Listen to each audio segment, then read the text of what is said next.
Daily with Shyam YouTube channel पर आप सभी लोगों का स्वागत है। आज के इस वीडियो के माध्यम से मैं आप सभी लोगों के लिए रेलवे ग्रुप डी भर्ती परीक्षा 2025 जिसका एग्जाम 17 नवंबर से शुरू होने जा रहा है, उस एग्जाम के लिए मैं आप सभी लोगों के लिए जीके जीएस के अति महत्वपूर्ण प्रश्नों का एक और प्रैक्टिस सेट लेकर के आ चुका हूँ और ये लेटेस्ट पैटर्न पर आधारित है, क्योंकि इस बार आपको रेलवे ग्रुप डी में पेपर का पैटर्न चेंज होने को मिलने वाला है। तो आज के इस वीडियो को आपको शुरू से लेकर के एंड तक है फुल वॉच करते रहना। आज की वीडियो और आज के ये क्वेश्चन अगर आपको पसंद आए तो प्लीज़ वीडियो को लाइक है और चैनल को आप लोग सब्सक्राइब करना बिल्कुल है ना भूलें, और कमेंट बॉक्स में आपको अपना स्कोर भी शेयर करना है कि आपने कितने प्रश्न हैं वो सही किए। तो चलिएगा फिर शुरू करते हैं बिना कोई टाइम वेस्ट करे। तो पहला प्रश्न है कि मूल अधिकारों का रक्षक किसे कहा जाता है, तो बताओ किसको कहते हैं। तो मूल अधिकारों का जो रक्षक है वो न्यायपालिका को कहा जाता है। एक का बी ऑप्शन देने वालों का करेक्ट आंसर हो जाएगा। पेन संख्या 2 है कि राष्ट्रपति का अध्यादेश कितने महीनों के लिए लागू रहता है, तो बताओ कितने महीनों तक के लिए राष्ट्रपति का अध्यादेश लागू रहता है। दूसरे नंबर प्रश्न का राइट आंसर क्या हो जाएगा, तो ये 6 महीनों तक के लिए लागू रहता है। 2 का बी ऑप्शन देने वालों का करेक्ट आंसर हो जाएगा।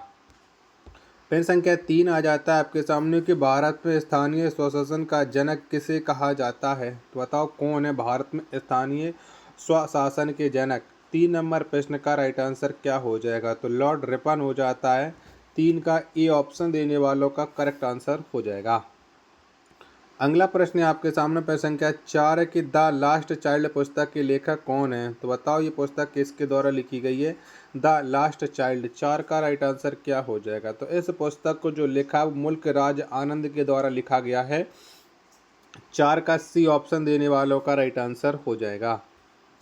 नेक्स्ट प्रश्न पर संख्या 5 है कि मैकाल पर्वतमाला किस राज्य में स्थित है, तो बताओ कौन से राज्य में ये मैकाल पर्वतमाला पड़ती है। 5 नंबर प्रश्न का राइट आंसर क्या हो जाएगा, तो जो मैकाल पर्वतमाला है ये छत्तीसगढ़ राज्य में स्थित हो जाती है। 5 का डी ऑप्शन देने वालों का करेक्ट आंसर हो जाएगा।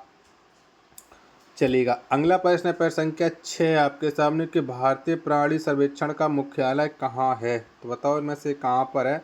6 का आंसर आपको देना है। 6 के चारों ऑप्शन आपकी स्क्रीन पर शो हो रहा है। तो भारतीय प्राणी सर्वेक्षण का जो मुख्यालय है वो कोलकाता में स्थित हो जाता है। 6 का ए ऑप्शन देने वालों का करेक्ट आंसर हो जाएगा। 7वें नंबर का प्रश्न कि सोवियत संघ का विघटन कितने स्वतंत्र गणतंत्रों में हुआ था, तो बताओ कितने देशों में हुआ था सोवियत संघ का विघटन। 7 नंबर प्रश्न का राइट आंसर क्या हो जाएगा, तो जब सोवियत संगठन का विघटन हुआ था तो ये 15 देशों में हुआ था, 15 स्वतंत्र गणतंत्रों में हुआ था। 7 का डी ऑप्शन देने वालों का राइट आंसर हो जाएगा।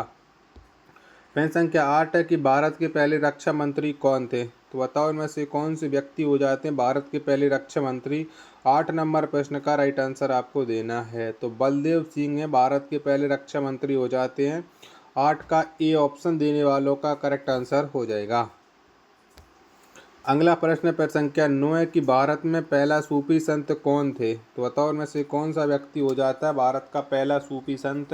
9 नंबर प्रश्न का राइट आंसर आपको देना है कि 9 का राइट आंसर क्या हो जाएगा। तो भारत के जो पहले सूफी संत हैं इनका नाम हो जाता है ख्वाजा मोइनुद्दीन चिश्ती, यानी 9 का ए ऑप्शन देने वालों का राइट आंसर हो जाएगा।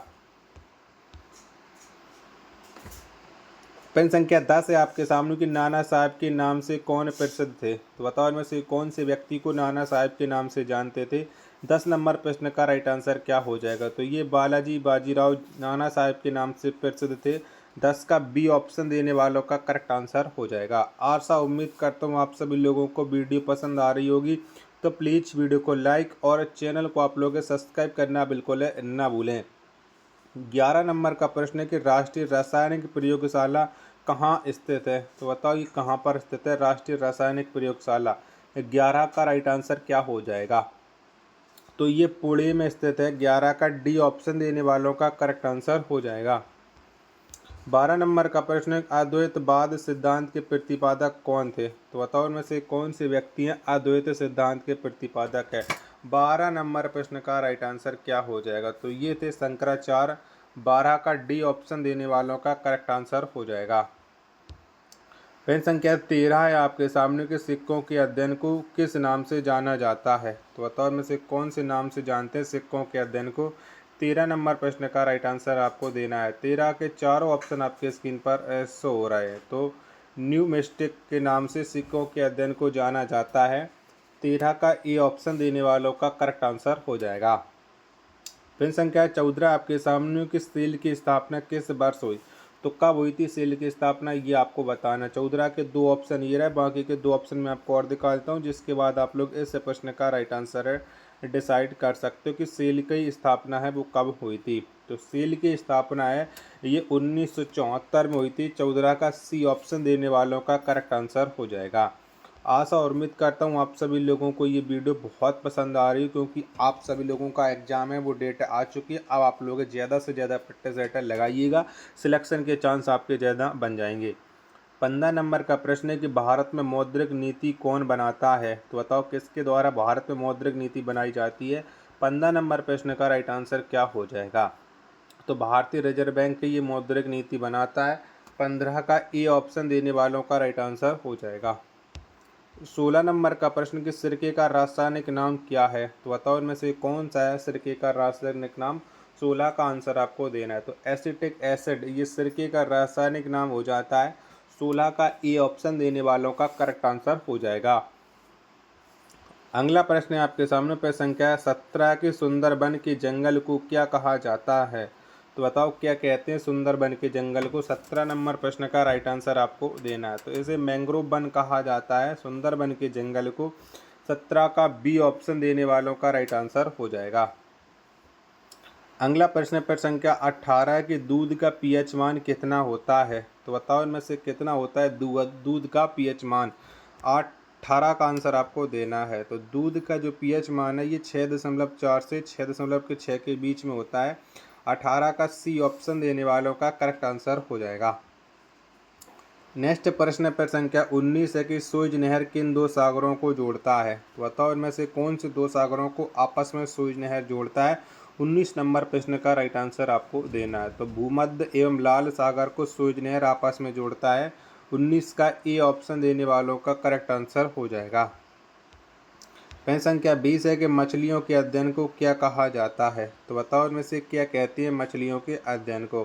तो इक्तियोलॉजी अब मछलियों के अध्ययन को कहा जाता है। 20 का ए ऑप्शन देने वालों का राइट आंसर हो जाएगा। प्रश्न संख्या 21 है आपके सामने कि मोहम्मद गौरी ने मुल्तान पर किस वर्ष अपना अधिकार किया था। तो बताओ कब अधिकार कर लिया था मोहम्मद गौरी ने मुल्तान पर। 21 का राइट आंसर क्या हो जाएगा। तो 1175 में अधिकार कर लिया था मोहम्मद गौरी ने मुल्तान पर। 21 का डी ऑप्शन देने वालों का राइट आंसर हो जाएगा। प्रश्न संख्या 22 है आपके सामने कि आगा खां पैलेस कहाँ स्थित है। तो बताओ कौन से शहर में आगा खां पैलेस स्थित हो जाता है। 22 नंबर प्रश्न का राइट आंसर क्या हो जाएगा। तो ये पुणे में स्थित है आगा खां पैलेस है। 22 का सी ऑप्शन देने वालों का राइट आंसर हो जाएगा। प्रश्न संख्या 23 है आपके सामने कि द्वैताद्वैतवाद सिद्धांत के प्रतिपादक कौन थे। तो बताओ इनमें से कौन से व्यक्ति हो जाते हैं द्वैताद्वैत सिद्धांत के प्रतिपादक। 23 का राइट आंसर क्या हो जाएगा। तो ये निम्बकाचार्य हो जाते हैं। 23 का सी ऑप्शन देने वालों का राइट आंसर हो जाएगा। प्रश्न संख्या 24 है आपके सामने कि बिल्ली बिल्ली किस देश में चलने वाली पवन का नाम है। तो बताओ बिल्ली बिल्ली पवन है वो कौन से देश में चलती है। 24 का राइट आंसर क्या हो जाएगा। तो ये ऑस्ट्रेलिया में चलने वाली पवन का नाम है बिल्ली बिल्ली। 24 का ए ऑप्शन देने वालों का राइट आंसर हो जाएगा। प्रश्न संख्या 25 है आपके सामने कि भारतीय दंड संहिता किस वर्ष लागू की गई। बताओ कब लागू हुई थी भारतीय दंड संहिता। 25 का आंसर आपको देना है। तो ये 1862 में लागू की गई थी भारतीय दंड संहिता। 25 का सी ऑप्शन देने वालों का करेक्ट आंसर हो जाएगा। प्रश्न संख्या 26 आ जाता है कि ध्वनि के अध्ययन को किस नाम से जाना जाता है। तो बताओ कौन से नाम से जानते हैं ध्वनि के अध्ययन को। 26 का आंसर आपको देना है। तो ध्वनि का जो अध्ययन है इसे एक्रोस्टिक्स के नाम से जाना जाता है। 26 का ए ऑप्शन देने वालों का राइट आंसर हो जाएगा। 27 नंबर का प्रश्न एक उत्तरी तथा बाल्टिक सागर के मध्य कौन सा नहर स्थित है। तो बताओ इनमें से कौन सी नहर पड़ती है उत्तरी तथा बाल्टिक सागर के मध्य। 27 का राइट आंसर क्या हो जाएगा। तो इस नहर का नाम हो जाता है कील नहर। 27 का बी ऑप्शन देने वालों का करेक्ट आंसर हो जाएगा। अगला प्रश्न पेज संख्या 28 आ जाता है कि महात्मा गांधी के बंदी होने के बाद नमक सत्याग्रह का नेतृत्व किसने किया था? तो बताओ किसके द्वारा ये नेतृत्व किया था जब महात्मा गांधी बंद हो गए थे जेल में, उसके बाद है नमक सत्याग्रह का। तो इसका नेतृत्व जो किया था उनका नाम था अब्बास तैयब जी। 28 का सी ऑप्शन देने वालों का करेक्ट आंसर हो जाएगा। वीडियो पसंद आ रही होगी तो प्लीज़ वीडियो को लाइक है और चैनल को आप लोग सब्सक्राइब करना बिल्कुल ना भूलें। 29 नंबर का प्रश्न है कि विकिरण चिकित्सा में प्रयुक्त होने वाला नोबेल गैस कौन सा है? तो बताओ इनमें से कौन सी नोबेल गैस का प्रयोग करते हैं विकिरण चिकित्सा में? 29 का आंसर आपको देना है। तो ये करते हैं रेडॉन का। 29 का ए ऑप्शन देने वालों का करेक्ट आंसर हो जाएगा। प्रश्न संख्या 30 है आपके सामने कि लोक हितवादी के नाम से किसे जाना जाता है? तो बताओ इनमें से कौन सा व्यक्ति है जो लोक हितवादी के नाम से जाने जाते हैं? 30 का आंसर आपको देना है। तो ये जाने जाते हैं गोपाल हरि देशमुख। 30 का बी ऑप्शन देने वालों का करेक्ट आंसर हो जाएगा। प्रश्न संख्या 31 है आपके सामने कि टू लाइफ्स पुस्तक के लेखक कौन है? तो बताओ इनमें से किसके द्वारा ये टू लाइफ्स पुस्तक लिखी गई है? 31 का आंसर आपको देना है। तो इस पुस्तक के जो लेखक हैं वो विक्रम सेठ हो जाते हैं। 31 का सी ऑप्शन देने वालों का करेक्ट आंसर हो जाएगा। फिर संख्या 32 है आपके सामने कि शुद्धाद्वैत सिद्धांत के प्रतिपादक कौन थे? तो बताओ इनमें से कौन से व्यक्ति हैं शुद्धाद्वैत सिद्धांत के प्रतिपादक है? 32 नंबर प्रश्न का राइट आंसर क्या हो जाएगा? तो इसके जो प्रतिपादक हो जाते हैं उनका नाम हो जाता है वल्लभाचार्य। 32 का ए ऑप्शन देने वालों का राइट आंसर हो जाएगा। अगला प्रश्न पेज संख्या 33 आ जाता है कि किस प्रधानमंत्री को संसद ने मतदान द्वारा अपदस्थ कर दिया था? तो बताओ वो ऐसे कौन से प्रधानमंत्री हैं जो संसद ने मतदान के द्वारा उन्हें अपने पद से हटा दिया था? 33 का राइट आंसर क्या हो जाएगा? तो उन प्रधानमंत्री का नाम हो जाता है वीपी सिंह। 33 का सी ऑप्शन देने वालों का राइट आंसर हो जाएगा। प्रश्न संख्या 34 है आपके सामने कि वृक्षों एवं झाड़ियों का अध्ययन क्या कहलाता है? तो बताओ क्या कहते हैं? 34 का आंसर आपको देना है। तो वृक्षों एवं झाड़ियों के अध्ययन को डेंड्रोलॉजी कहा जाता है। 34 का ए ऑप्शन देने वालों का करेक्ट आंसर हो जाएगा। 35 नंबर का प्रश्न कि मत्स्य पालन के अध्ययन को क्या कहते हैं? तो बताओ क्या कहा जाता है मत्स्य पालन के अध्ययन को? 35 का राइट आंसर क्या हो जाएगा? तो पिसीकल्चर कहा जाता है मत्स्य पालन के अध्ययन को। 35 का सी ऑप्शन देने वालों का राइट आंसर हो जाएगा। प्रश्न संख्या 36 है आपके सामने कि उकाई परियोजना किस राज्य में स्थित है? तो बताओ इनमें से कौन से राज्य में ये उकाई परियोजना स्थित हो जाती है? 36 का राइट आंसर आपको देना है। तो उकाई परियोजना का जो संबंध है वो गुजरात में हो जाता है। 36 का बी ऑप्शन देने वालों का करेक्ट आंसर हो जाएगा। 37 नंबर का प्रश्न है कि मुगल काल का पहला भारतीय हिंदी विद्वान कौन था? तो बताओ इनमें से कौन था? 37 का आंसर आपको देना है। तो मुगल काल का जो पहला भारतीय हिंदी विद्वान हो जाता है उसका नाम हो जाता है मलिक मोहम्मद जायसी। 37 का ए ऑप्शन देने वालों का राइट आंसर हो जाएगा। प्रश्न संख्या 38 है आपके सामने कि भटकल पतन किस राज्य में स्थित है? तो बताओ ये कौन से राज्य में स्थित हो जाता है भटकल पतन? 38 का आंसर आपको देना है। तो भटकल पतन का जो संबंध है वो कर्नाटक से हो जाता है। 38 का डी ऑप्शन देने वालों का राइट आंसर हो जाएगा। प्रश्न संख्या 39 है कि रेशम कीट पालन का अध्ययन क्या कहलाता है? तो बताओ क्या कहते हैं रेशम कीट पालन के अध्ययन को? 39 का आंसर आपको देना है। तो इसे कहा जाता है सेरीकल्चर। 39 का ए ऑप्शन देने वालों का राइट आंसर हो जाएगा।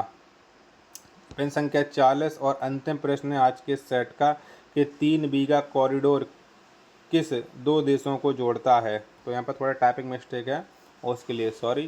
तो बताओ किस किस को 3 बीघा कॉरिडोर आपस में जोड़ता है? तो ये भारत और बांग्लादेश को आपस में जोड़ता है। 40 का सी ऑप्शन देने वालों का राइट आंसर हो जाएगा। आशा और उम्मीद करता हूँ आप सभी लोगों को ये वीडियो ज़रूर पसंद आई होगी। तो प्लीज़ इस वीडियो को लाइक और चैनल को आप लोगों सब्सक्राइब करना बिल्कुल है ना भूलें। मिलते हैं और नेक्स्ट वीडियो के और नेक्स्ट प्रैक्टिस सेट के साथ। तब तक के लिए धन्यवाद।